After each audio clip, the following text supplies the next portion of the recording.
نحمده ونصلي على رسوله الكريم اما بعد فاعوذ بالله من الشيطان الرجيم بسم الله الرحمن الرحيم الحمد لله رب العالمين الرحمن الرحيم مالك يوم الدين صدق الله العظيم رب اشرح لي صدري ويسر لي امري واحلل عقدة من لساني يفقهوا قولي اللهم ربنا ألهمنا رشدنا وأعصمنا من شرور أنفسنا اللهم أرنا الحق حقا وارزقنا اتباعه وأرنا الباطل باطلا وارزقنا اجتنابه آمین یا رب العالمین۔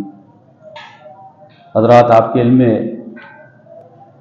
گزشتہ اتوار ہمارا چوتھا اور آخری جامع سبق مکمل ہو گیا تھا۔ اب تک ہم نے منتخب نصاب کے تحت 4 جامع اسباق پڑھے ہیں۔ پہلا سبق سورۃ العصر کی روشنی میں راہ نجات تھا۔ اسی کے حوالے سے ہمارے سامنے اخروی نجات کے 4 لوازم آئے تھے: ایمان، عمل صالح، تواصی بالحق اور تواصی بالصبر۔ دوسرا سبق ہم نے آیہ گر کی روشنی میں نیکی کی حقیقت سمجھی تھی۔ وہاں بھی یہ 4 چیزیں ایک تدریج کے ساتھ آئی ہیں۔ پھر تیسرا سبق سورہ لقمان کا دوسرا رکوع اور اس کے اندر شکر کی حقیقت، شرک کا بیان، توحید کا بیان، یہ ساری چیزیں تفصیل کے ساتھ آئی تھیں۔ وہاں بھی یہ 4 چیزیں موجود تھیں ایک خاص نسبت تناسب سے۔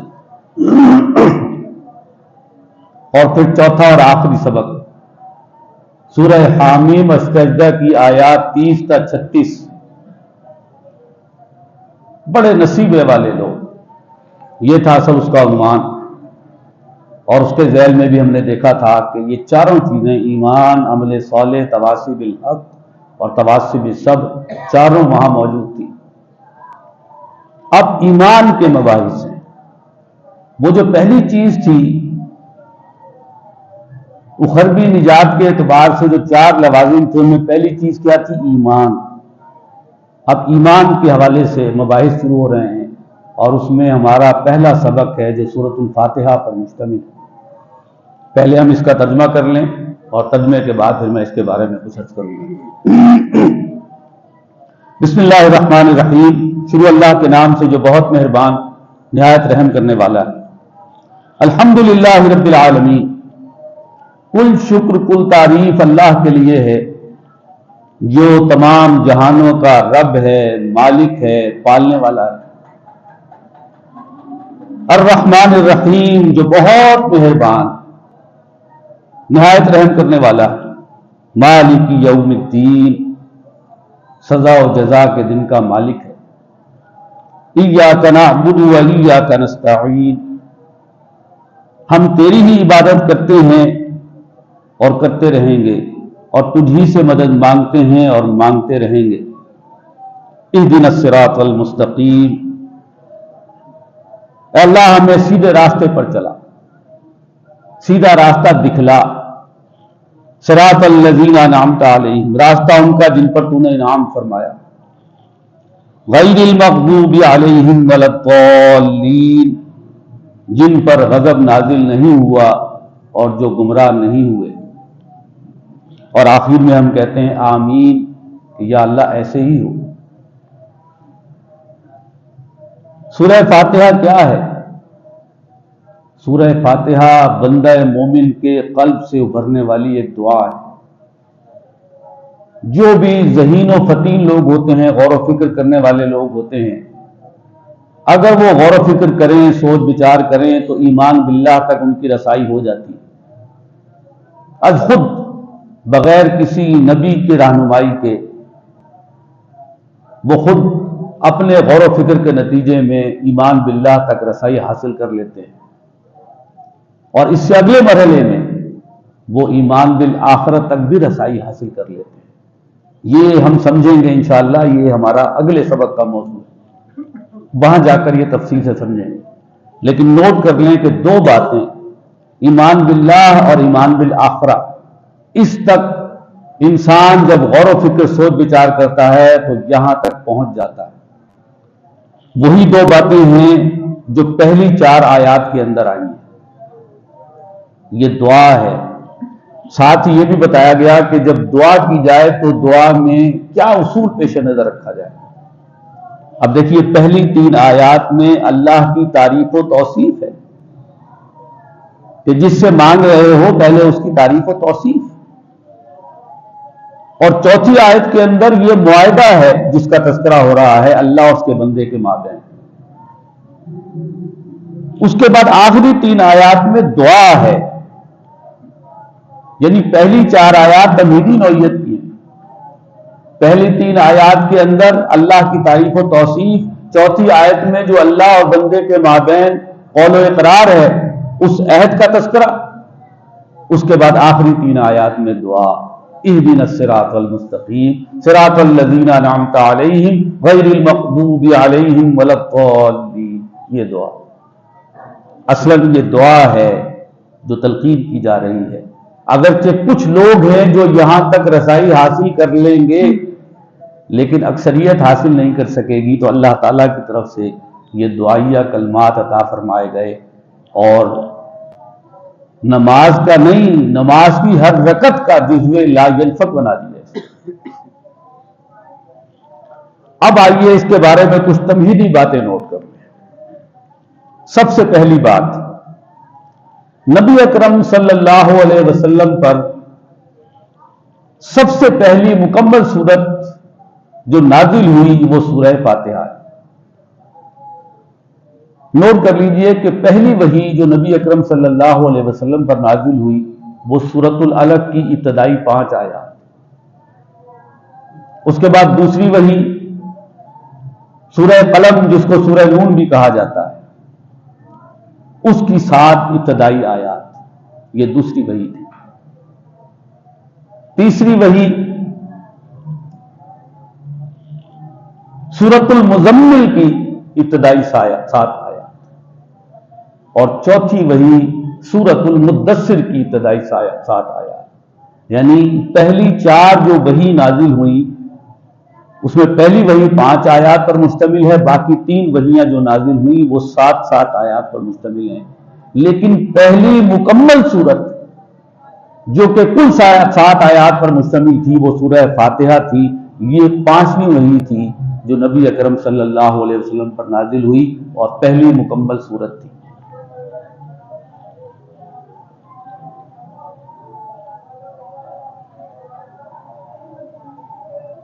دوسری بات، قرآن مجید میں سورہ ہجر میں فرمایا گیا وَلَقَدْ آتَيْنَاكَ سَبْعًا مِّنَ الْمَثَانِي وَالْقُرْآنِ الْعَظِيمِ، کہ ہم نے آپ کو عطا فرمائی ہیں 7 بار بار دہرائی جانے والیاں، یعنی قرآن عظیم، عظمت والا قرآن، اور یہ 7 بار بار دہرائی جانے والیاں بالاتفاق سورہ فاتحہ، کہ ہر نماز کی ہر رکعت میں پڑھنا لازم ہے، تو بار بار دہرائی جانے والیاں، اور اپنی جگہ خود عظمت والا قرآن حکیم۔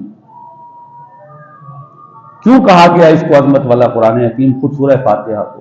اس لیے کہ سورہ فاتحہ کیا ہے؟ یہ دعا ہے بندے کی طرف سے، اور باقی پورا قرآن مجید کیا ہے؟ یہ جواب ہے اس دعا کا اللہ تعالیٰ کی طرف سے۔ تم ہدایت مانگ رہے ہو، اہدنا الصراط المستقیم، لو یہ قرآن مجید پورا کا پورا یہ ہدایت ہے تمہارے لیے، اس سے ہدایت حاصل کرو۔ تو یہ اپنی جگہ سورہ فاتحہ خود قرآن عظیم ہے۔ جب تک اندر پیاس موجود نہ ہو اس وقت تک کسی شے کی وہ حقیقت نہیں ہوتی جو ہونی چاہیے۔ غالباً مامون رشید سے یا ہارون رشید سے سوال کیا گیا تھا ایک مرتبہ کہ اگر آپ کو انتہائی پیاس لگی ہو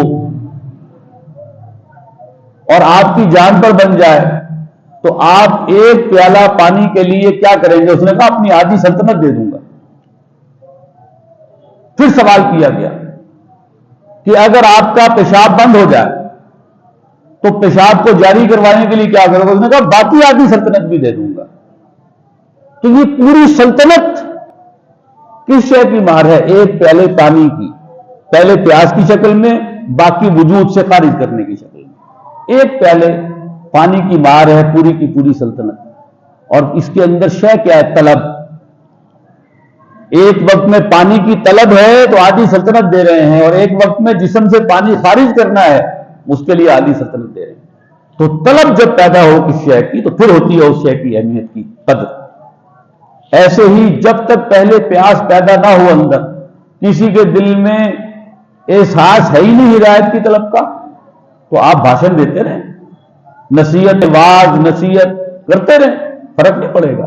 اس کے دل میں آخرت کا جذبہ پیدا ہو جائے، اسے اپنی جہنم سے بچنے کی فکر پیدا ہو جائے، اب وہ آگے بڑھ کر جو ہے ہدایت کا طالب ہوگا۔ جب تک اس کے اندر آپ آخرت کا جذبہ پیدا نہیں کرتے، جہنم سے بچنے، جنت میں داخل ہونے کی خواہش پیدا نہیں کرتے، اس وقت تک جذبہ پیدا نہیں ہوگا اس میں۔ تو اصل سے ہے پیاس پیدا کرنا۔ تو پیاس پیدا ہو جائے تو سورہ فاتحہ اگر دل کی جو ہے آپ کہہ لیجئے خواہش بن جائے تو خود قرآن عظیم مل گیا، آپ تو طلب پیدا ہو گئی، اس کو آپ کو خود تلاش کرے گا، خود قرآن پاک میں غوطہ زن ہوگا اور حقائق تک رسائی حاصل کرنے کی کوشش کرے گا۔ تو یہ خود اپنی جگہ قرآن عظیم ہے۔ اسی طرح سے آپ نوٹ کیجئے کہ اس سورہ مبارکہ کی اہمیت کا اندازہ لگائیں کہ ایک موقع پر نبی اکرم صلی اللہ علیہ وسلم نے حضرت ابی بن کعب رضی اللہ تعالیٰ عنہ، جن کو حضور صلی اللہ علیہ وسلم فرمایا کرتے تھے اقرأہم قرآنا ابی بن کعب، کہ میری امت میں سب سے بہترین سب سے بڑے قاری جو ہیں حضرت ابی بن کعب رضی اللہ تعالیٰ عنہ، ان سے سوال کیا کیا میں تمہیں وہ سورت نہ بتلاؤں جس کے مثل نہ تورات میں نازل ہوئی، نہ انجیل میں نازل ہوئی، اور نہ ہی خود قرآن میں اس جیسی کوئی اور سورت ہے؟ انہوں نے کہا کیوں نہیں ہے نبی اکرم صلی اللہ علیہ وسلم، آپ بتائیے، ضرور بتائیے۔ تب آپ نے فرمایا کہ وہ سورہ فاتحہ ہے۔ سورہ فاتحہ کے مثل نہ تورات میں کوئی موجود تھی سورت، نہ انجیل میں موجود تھی، نہ ہی خود قرآن میں اس کے مثل کوئی اور موجود ہے۔ یعنی یہ اتنی اہمیت کی حامل سورہ مبارکہ ہے۔ اللہ ہمیں اس کے ساتھ شفاعت عطا فرمائے۔ عربوں میں ایک دستور ہے، ایک ان کا طریقہ کار ہے کہ جس شے سے شغف زیادہ ہوتا ہے اس کے نام زیادہ رکھتے ہیں۔ سورہ فاتحہ کے بھی کئی نام ہیں۔ اب جیسے خود الفاتحہ، فتح یفتح کے معنی کھولنا، اب یہ قرآن حکیم کا آغاز کرنے والی ہے، یہ افتتاحیہ ہے، دیباچہ ہے قرآن مجید کا۔ اسی طرح سے ام القرآن، قرآن کی ماں ہے، قرآن کی، اور اساس القرآن، قرآن کی جڑ اور بنیاد ہے۔ بسم اللہ۔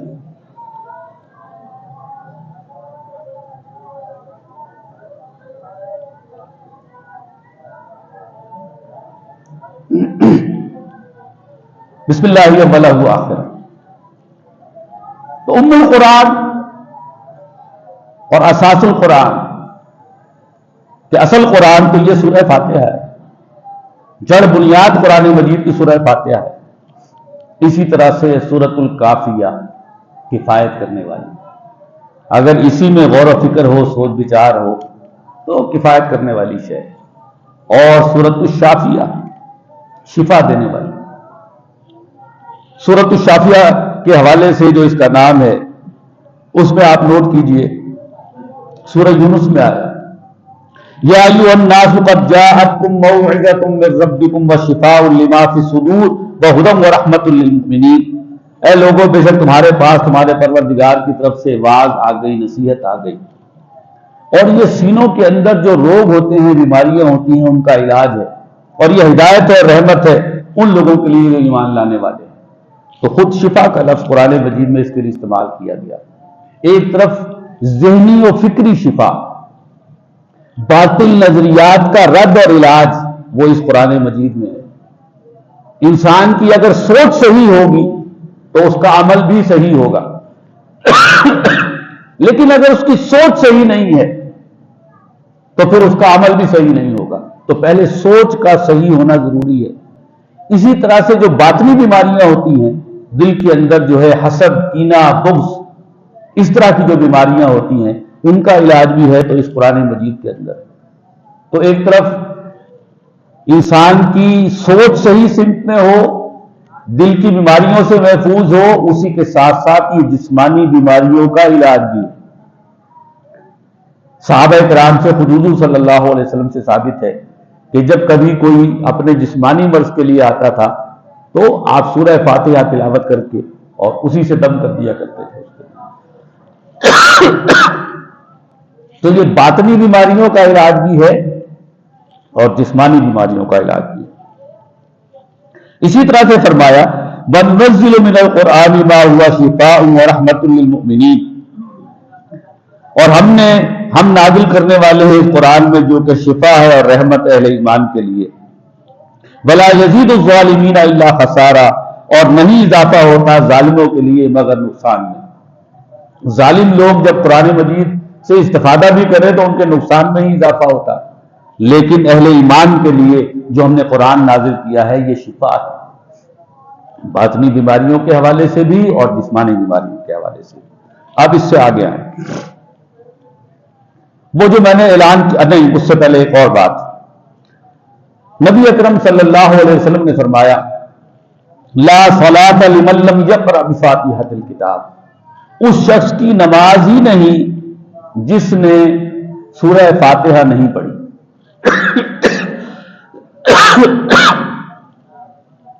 بسم اللہ اولہ وآخر. اب یہ ہمارے ہاں اختلافی مسئلہ ہے، اس کے بارے میں 3 مختلف آراء پائی جاتی ہیں. فقہ حنفی کے اندر رائے کیا ہے کہ امام چاہے خاموش قرات کر رہا ہو یا بلند آواز سے قرات کر رہا ہو، مقتدی کے لیے سورہ فاتحہ پڑھنا لازم نہیں ہے. امام ہی کی قرات مقتدی کی قرات ہو جائے گی. اس کے برعکس بالکل اس کے اپوزٹ رائے، اور وہ امام شافعی رحمۃ اللہ علیہ کی. وہ یہ ہے کہ چاہے امام بلند آواز سے قرات کرے، چاہے سیدھی رکعتوں میں خاموش آواز سے قرات کرے، دونوں صورتوں میں مقتدی کا سورہ فاتحہ پڑھنا لازم ہے. اور ایک تیسری رائے ہے کہ جب امام بلند آواز سے قرات کرے تو اس صورت میں مقتدی سنے، اور اگر امام جو ہے خاموش قرات کر رہا ہے تو مقتدی بھی دلی دل میں سورہ فاتحہ پڑھ لیں. یہ 2 اماموں کی رائے ہے. جو باقی 2 امام ہیں ان کی رائے یہ ہے، لیکن 2 ایکسٹریم پر ہمارے اماموں کی رائے وہ موجود ہے. اس کے اندر زیادہ بہتر یہی ہے کہ جو جس مسلک سے تعلق رکھتا ہو اس مسلک پر وہ عمل کرے. یہ بات ذہن میں رہنی چاہیے کہ جو آراء بھی ہیں وہ تینوں آراء جو ہیں چاروں اماموں کی، وہ اسلام کے دائرے کے اندر ہیں، اسلام سے باہر نہیں ہیں. افضل مفضول کا مسئلہ ہے. ایک امام اپنی رائے کو افضل سمجھ رہے ہیں، دوسری کو مفضول سمجھ رہے ہیں، جبکہ دوسرے جو ہیں وہ اپنی رائے کو افضل سمجھ رہے ہیں، اس کو مفضول سمجھ رہے ہیں. یہ اسلام اور کفر کا معاملہ نہیں ہے. یہ بہتر کہ ایک رائے جس کو وہ سمجھ رہے ہیں کہ یہ زیادہ بہتر ہے، اس پر عمل کرنا زیادہ بہتر ہے، اس کو اختیار کیے ہوئے، اس کو وہ کم بہتر سمجھ رہے ہیں. یہ نہیں کہہ رہے کہ یہ غلط ہے، بالکل نہیں، اس کو بالکل غلط قرار نہیں دے رہے. وہ کہہ رہے ہیں کہ یہ بہتر ہے. تو ہر ایک جو بھی رائے لے رہا ہے وہ بہتر کی بنیاد پر لے رہا ہے، افضل ہونے کی بنیاد پر لے رہا ہے، نہ کہ دوسرے کو غلط ثابت کر رہا ہے. نہیں، ایسا نہیں ہے. تو اختلاف رائے کو اپنی جگہ رکھیں اور دوسرے کی رائے کا بھی احترام کریں. ہمیں اسلام دوسرے کی رائے کا احترام کرنے کا حکم دیتا ہے کہ دوسری کی رائے کا احترام کریں. البتہ آپ جس رائے کو زیادہ بہتر صحیح سمجھ رہے ہیں اس پر آپ عمل کریں، اور جو جس مسلک پر قائم ہے اسی مسلک کے مطابق عمل کریں. لیکن اس حکم پر عمل تینوں کر لیتے ہیں، جس انداز میں بھی کریں تینوں کا عمل ہو جاتا ہے کہ اس شخص کی کوئی نماز نہیں جو سورہ فاتحہ نہیں پڑھتا. اس لیے کہ وہاں بھی وہ کہہ رہے ہیں کہ امام کی قرات جو ہے وہ مقتدی کی قرات ہو جائے گی. اب اس کے بعد آئیے کہ وہ حدیث قدسی جس کا میں نے حوالہ دیا تھا، حضرت ابو ہریرہ رضی اللہ تعالیٰ عنہ سے اس کی جو ہے یہ روایت ہے کہ نبی اکرم صلی اللہ علیہ وسلم نے فرمایا، اللہ فرماتا ہے قسمت الصلاۃ بینی و بین عبدی نصفین، تقسیم کر دیا میں نے نماز کو اپنے اور اپنے بندے کے مابین دو برابر حصوں، فنصفھا لی و نصفھا لعبدی، پس اس کا نماز کا آدھا حصہ میرے لیے ہے اور آدھا حصہ میرے بندے کے لیے ہے، وَلِعَبْدِ مَا سَأَلَ، اور میرے بندے کے لیے وہ ہے جو اس نے سوال کیا ہے۔ اب اس کی وضاحت ہے، اور یہاں نوٹ کیجئے کہ نماز کس شے کو قرار دیا؟ سورہ فاتحہ کو، کیونکہ آگے پہلے نماز کا تذکرہ کیا اور اب بعد میں جو تذکرہ ہو رہا ہے وہ سورہ فاتحہ کا ہو رہا ہے۔ اذ قال اللہ، جب بندہ کہتا ہے الحمدللہ رب العالمین، بندے نے جب کہا پہلا حصہ جو ہے پہلی آیت پڑھی الحمدللہ رب العالمین، قال اللہ حمدنی عبدی، اللہ اس کے جواب میں فرماتا ہے میرے اس بندے نے میری حمد بیان کی۔ یعنی ہم ایک ایک آیت پڑھتے ہیں اور اللہ تعالیٰ کی طرف سے ہر آیت کا جواب دیا جاتا ہے، ہر ایک کا الگ الگ۔ قال اللہ، اچھا جب بندہ کہتا ہے الرحمن الرحیم، قال اللہ اثنى علی عبدی، اس کے جواب میں اللہ فرماتا ہے کہ میرے بندے نے میری تعریف بیان کی۔ اور جب بندہ کہتا ہے مالک یوم الدین، اس کے جواب میں اللہ فرماتا ہے مجدنی عبدی، میرے بندے نے میری شان بیان کی۔ اور جب بندہ کہتا ہے ایاک نعبد و ایاک نستعین، اس کا جواب اللہ دیتا ہے ھذا بینی و بین عبدی ولعبدی ما سأل، یہ ہے جو میرے بندے اور میرے مابین معاہدہ ہے اور میرے بندے کے لیے ہے جو اس نے سوال کیا ہے۔ یعنی یہ ہے جو بندہ قول و قرار کر رہا ہے، یہ میرے اور اس کے مابین مشترک ہے۔ اور جب بندہ جو ہے آخری 3 آیات پڑھتا ہے اہدنا الصراط المستقیم صراط الذین انعمت علیہم غیر المغضوب علیہم ولا الضالین، اس کے جواب میں اللہ فرماتا ہے ھذا لعبدی ولعبدی ما سأل، یہ خاص میرے بندے کے لیے ہے اور میرے بندے کے لیے ہے جو اس نے مجھ سے مانگا۔ یہ ہے جو حدیث قدسی جس میں سورہ فاتحہ کو نماز قرار دیا گیا اور نماز کے 3 حصے کیے گئے۔ اور یہ آپ نوٹ کیجئے کہ حدیث مبارکہ کی روح سے بھی 3 حصے بنتے ہیں اور عربی گرامر کے اعتبار سے بھی 3 حصے بنتے ہیں۔ جب ہم پہلی 3 آیات دیکھیں گے اس کے اندر الحمدللہ رب العالمین الرحمن الرحیم مالک یوم الدین، یہ ایک آیت بنے، یہ ایک جملہ بنے گا۔ آیات 3 ہیں لیکن جملہ ایک ہے۔ اور اسی کو نوٹ کیجئے کہ یہاں پر صرف میں آپ کو اشارہ دے رہا ہوں کہ لفظ للہ آیا، بعض حروف جار ہیں جو زیر دے دیتے ہیں اگلے تمام حروف کو، لام انہی میں سے ایک ہے۔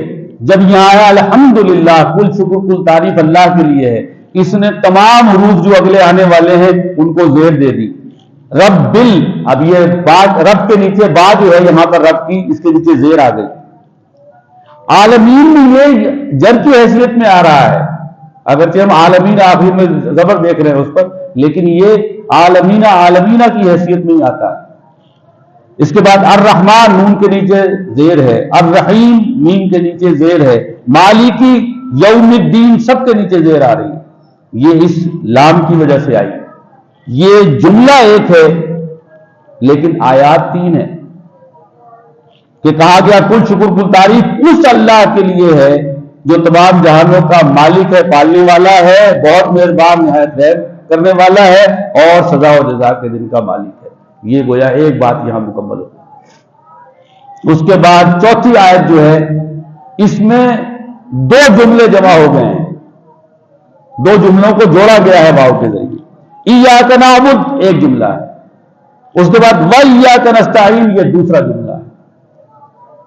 یہ دونوں مل کے ایک جملے کا مفہوم دے رہے ہیں، 2 جملے مل کر ایک جملے کا مفہوم دے رہے ہیں۔ اس کے بعد جو آخری 3 آیات ہیں وہ بھی ایک ہی جملہ بنتا ہے اگرچہ اسے جملہ انشائیہ کہتے ہیں، وہ دعا کے انداز میں ہوتا ہے، لیکن جملہ ایک ہی ہے۔ جو ہم نے صراط مستقیم اللہ سے مانگا، اہدنا الصراط المستقیم، اے اللہ ہماری رہنمائی فرما، ہمیں دکھلا سیدھا راستہ، اس سیدھے راستے کی آگے جو ہے تفصیل آ رہی ہے، صراط الذین انعمت علیہم، راستہ ان کا جن پر تو نے انعام فرمایا، غیر المغضوب علیہم ولا الضالین، جن پر غضب نازل نہیں ہوا اور جو گمراہ نہیں ہوئے۔ یعنی اسی کی تفصیل ہے کہ وہ لوگ سیدھا راستہ کن کا تھا، جن پر تیرا انعام ہوا، اور کن کا سیدھا راستہ نہیں تھا، جن پر تیرا غضب نازل ہوا یا جن پر جو گمراہ ہو گئے۔ ان کے راستے سے بچا جو گمراہ تھے یا جن پر تیرا غضب نازل ہوا، اور ان کے راستے پر چلا جن پر تو نے انعام فرمایا جو سیدھے راستے پر تھے۔ تو تین ہی جملے بنتے ہیں، اگرچہ آیات ساتھ ہیں، پہلے تین جملوں کا، تین آیات کا ایک جملہ، آخری تین آیات کا ایک جملہ، اور درمیانی ایک آیت کے اندر جملے دو ہیں لیکن وہ دونوں مل کر ایک جملے کا مفہوم دیتے ہیں۔ اب یہ نوٹ کیجئے کہ جو لوگ آیت بسم اللہ کو سورہ مبارکہ کا حصہ سمجھتے ہیں، یہ ان میں بھی امام شافعی رحمۃ اللہ علیہ ہیں کہ جو ہر سورت کا حصہ سمجھتے ہیں آیت بسم اللہ کو، تو وہ جو آخری دو آیات ہیں ان کو ایک آیت تصور کرتے ہیں، اور جو آیت بسم اللہ کو سورہ فاتحہ کا حصہ تصور نہیں کرتے وہ پھر آخری دو آیات کو علیحدہ علیحدہ رکھتے ہیں، اور اس میں امام حنیفہ رحمۃ اللہ علیہ جو ہیں وہ آیت بسم اللہ کو سورہ فاتحہ کا حصہ شمار نہیں کرتے۔ اور یہاں پر بھی ہم دیکھ رہے ہیں کہ جب سورہ فاتحہ کی بات ہو رہی ہے تو آیت بسم اللہ کی بات نہیں ہوئی، یہاں بات شروع ہوئی تو کہاں سے ہوئی؟ وہ الحمدللہ رب العالمین الرحمن الرحیم مالک یوم الدین، یہاں سے بات شروع ہوئی، آیت بسم اللہ کی بات نہیں ہوئی۔ تو اس اعتبار سے 7 آیات میں آیت بسم اللہ شامل نہیں ہے۔ اس سے اگلی بات، آمین کہنا مسنون ہے، اس میں بھی اختلاف رائے ہے۔ آمین کہنے کے بارے میں کوئی اختلاف نہیں ہے، آمین کہنا چاہیے۔ اختلاف کہاں ہوا کہ اہل حدیث حضرات کی رائے یہ ہے کہ بلند آواز سے کہنا چاہیے، جبکہ جو فقہ حنفی پر عمل پیرا ہیں ان کے ہاں رائے یہ ہے کہ نہیں، یہ آہستہ آواز سے کہنا چاہیے۔ آمین کہنے میں کوئی اختلاف رائے نہیں، صرف بلند آواز سے کہنے میں اور آہستہ کہنے میں اختلاف رائے ہے۔ اسی طرح سے اس سورہ مبارکہ کا اسلوب سکھلانے کا نہیں ہے بلکہ تلقین کا ہے کہ یہ تمہارے اپنے دل کی آواز ہے، اس کو پہچانو اور اپنے دل کی آواز بناؤ۔ اب آئیے اس طرف کہ جو ہم نے اس کا ترجمہ کیا تو اس کی پہلی آیت پر آئیے۔ اب الحمدللہ رب العالمین، کل شکر کل تعریف اللہ کے لیے۔ اس میں نوٹ کریں حمد کے لفظ پر غور کریں، حمد کا لفظ کیا ہے؟ عام طور پر جو ترجمہ کر دیا جاتا ہے وہ یہ کہ کل تعریف اللہ کے لیے، یہ صحیح ترجمانی نہیں ہے حمد کے لفظ کی۔ حمد کے لفظ میں شکر کا بھی مفہوم شامل ہے اور تعریف کا مفہوم بھی شامل ہے، ان دونوں کو ملائیں گے تو پھر حمد کا مفہوم ادا ہوگا کہ کل تعریف کل شکر اللہ کے لیے۔ اب تعریف کیا ہے؟ کوئی شے ہے، فرض کیجئے خوبصورت پھول ہے، آپ نے اس پھول کو دیکھا، آپ کے دل کو بہت بھایا، اور آپ نے ایسے موقع پر کہا سبحان اللہ، اللہ کی ذات پاک ہے ہر عیب سے، ہر نقص سے، ہر ذوق سے، کیا ہی خوبصورت شے ہے یہ، اور آپ اس کی خوشبو سے مستفید وہ اضافی طور پر۔ تو یہ ایک ہے اللہ کی تعریف کا پہلو، ایک ہے اس کے مقابلے میں شکر کا پہلو کہ آپ نے کسی چیز سے استفادہ کیا، اللہ کی کسی نعمت سے فائدہ اٹھایا، اور جواب میں اب آپ فرض کیجئے آپ نے کھانا کھایا ہے، اس کے بعد کھانا کھانے کے بعد آپ دعا پڑھ رہے ہیں، وہ کیا ہے؟ الحمدللہ الذی اطعمنا وسقانا وجعلنا من المسلمین، کل شکر کل تعریف اس اللہ کے لیے ہے جس نے ہمیں کھلایا اور پلایا اور مسلمانوں میں بنایا، مسلمانوں میں پیدا کیا۔